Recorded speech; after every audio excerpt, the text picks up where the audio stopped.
ॐ नमः शिवाय। हरि ओम नमः शिवाय। ॐ नमः शिवाय। हरि ओम नमः शिवाय। ॐ नमः शिवाय। हरि ओम नमः शिवाय। ॐ नमः शिवाय। हरि ओम नमः शिवाय। ॐ नमः शिवाय। हरि ओम नमः शिवाय। ॐ नमः शिवाय। हरि ओम नमः शिवाय। ॐ नमः शिवाय। हरि ओम नमः शिवाय। ॐ नमः हरि ओम नमः शिवाय। ॐ नमः शिवाय। हरि ओम नमः शिवाय।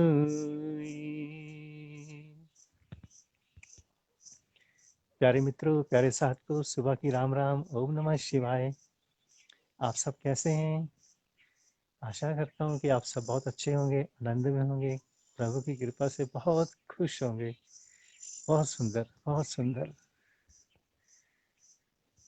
तो प्यारे साथियों, मित्रों, नित्य प्रति की तरह कुछ ना कुछ आपस में ध्यान ज्ञान बांट लिया जाए, शेयर कर लिया जाए। आज का 2 विषय हैं हमारे पास, बहुत छोटे छोटे विषय, किंतु दोनों ही आपस में जुड़े हुए हैं और दोनों ही बड़े महत्वपूर्ण हैं। पहला विषय प्यारे साथियों, हमारा सनातन धर्म बहुत महान है, इसमें कोई शंका नहीं। और सनातन ना तो हिंदुओं का है, ना मुसलमानों का, ना सिखों का, ना ईसाइयों का। ये तो नामकरण बाद में हुए।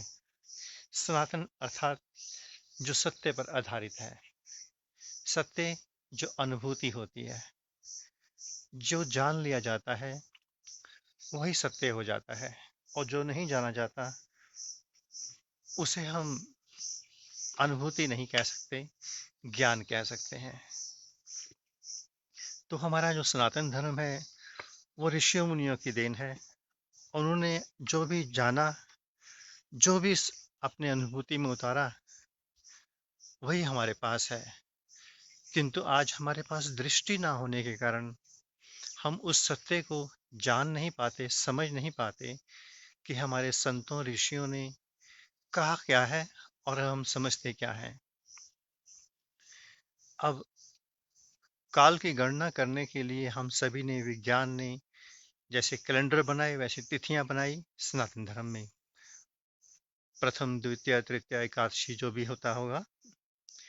तो प्यारे मित्रों, विषय है, जैसे लोग एकादशी के विषय में कहते हैं, हमारे शास्त्रों में ये बातें हैं कि एकादशी के दिन चावल नहीं खाने चाहिए, भात नहीं खाना चाहिए। ये बातें हमारे ऋषि मुनि ऐसा नहीं कह सकते, कदाचित नहीं कह सकते, क्योंकि जो चीज धरती की देन है उसमें अवगुण तो हो ही नहीं सकते। और फिर उसके बाद हमारे शास्त्र जो कहते हैं, हम लोग ही उसे काट रहे हैं। तो जो हम खुद काट दें अपने शास्त्रों की बातों को, वो सत्य कहाँ रह जाती हैं। कहते हैं कि जो चावल खाता है एकादशी वाले दिन, वो एक तरह से ऐसी धारणाएं फैला रखी हैं, अनर्गल धारणाएं। तो क्या ये कीड़े केवल हिंदुओं के लिए ही हैं? सिख धर्म में, मुस्लिम में, ईसाइयों में, फॉरेन में जितनी दुनिया खाती है उनके लिए कुछ भी नहीं है?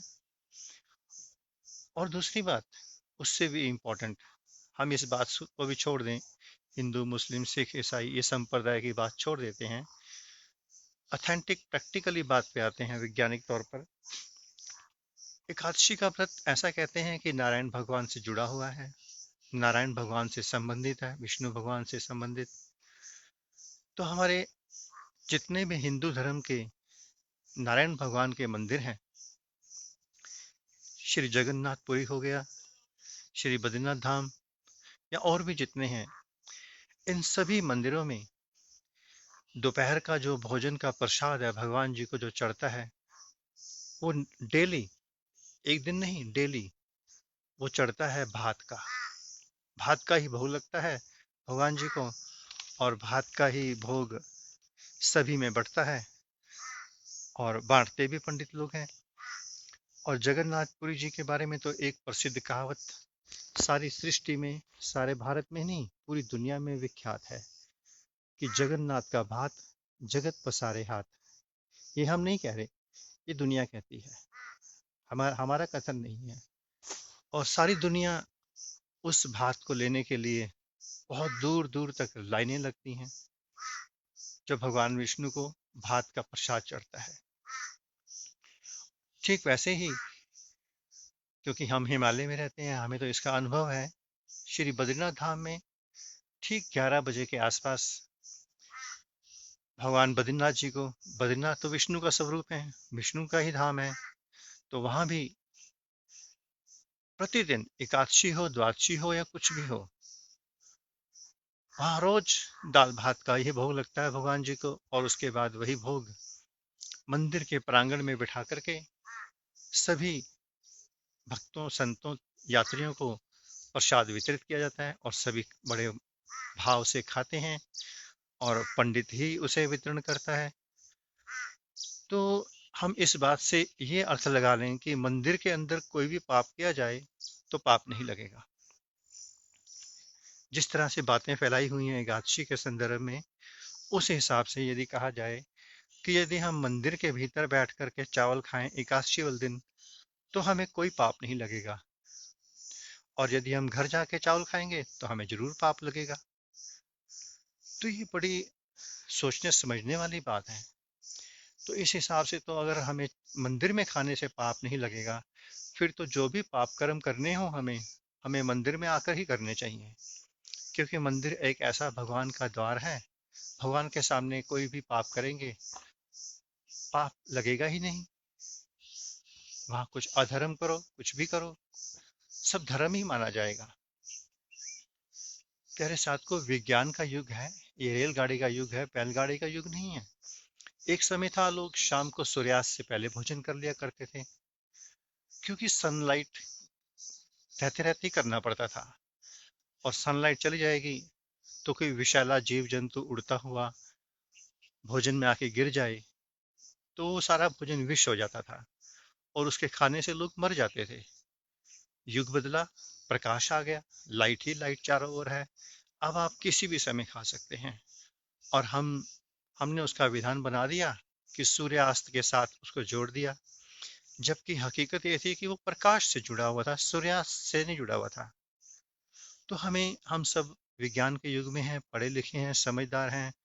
अंधविश्वास फैलाने के बजाय वैज्ञानिक दृष्टि से अगर हम देखें तो हम प्रगति कर सकते हैं, भीतर की भी, भीतर की भी। तो प्यारे साथ को, इन चीजों से बाहर निकल जाना चाहिए।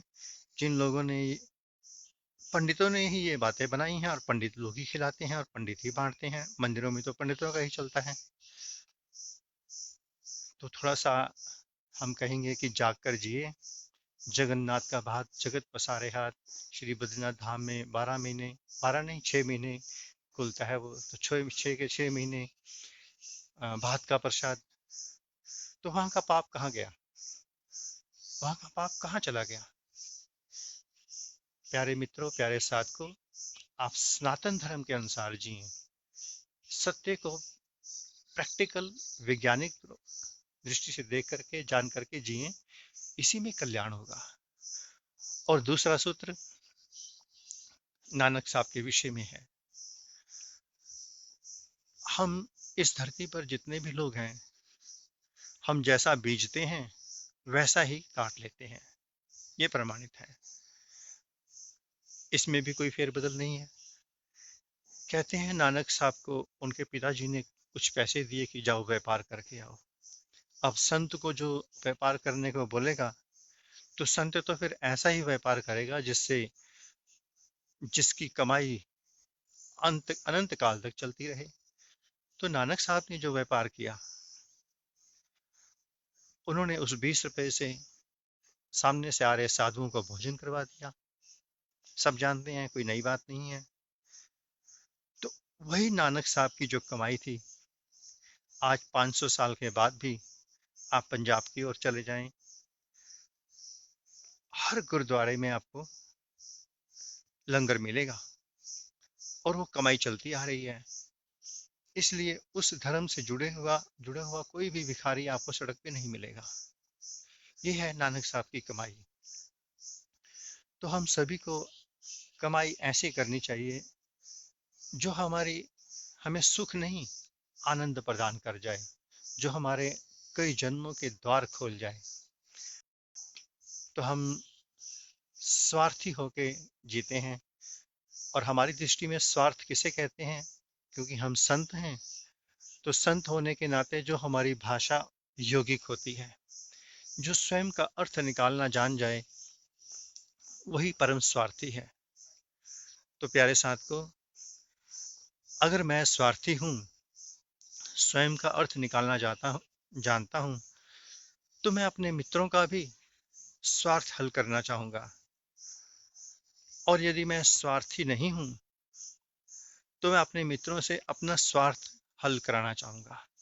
स्वार्थ हल करवाने का अर्थ है कि अपनी वासनाओं की पूर्ति के लिए उनसे जुड़ना, और किसी का स्वार्थ हल करना अर्थात उसकी मदद करना, उसकी सहायता करना। वह सहायता भौतिक भी हो सकती है और आध्यात्मिक भी हो सकती है। और जहाँ तक संत का सवाल आ जाता है, तो संत तो जब स्वार्थी होगा, वो सत्य के साक्षात्कार का ही स्वार्थी होगा। वो अगर किसी मित्र से मित्रता करेगा, स्वार्थी बनेगा, तो उसका एक ही स्वार्थ हल कराने का प्रयास करेगा कि ये बंधन से मुक्त हो जाए, मोक्ष मुक्ति की ओर चला जाए। ये उसका स्वार्थ होगा। तो प्यारे मित्रों, 2-3 सूत्र आपको दे दिए आज। चिंतन मंथन करिएगा, शायद कुछ आपके जीवन में काम आ जाए। जो माँ भगवती, माता सरस्वती की कृपा से प्राप्त हुआ, जो मेरे इष्ट देव भगवान शिव की कृपा से प्राप्त हुआ, वो हमने आप सबको बांट दिया। अब आप देखिए कि आपको क्या करना, क्या नहीं करना। ओम नमः शिवाय। मिलते हैं।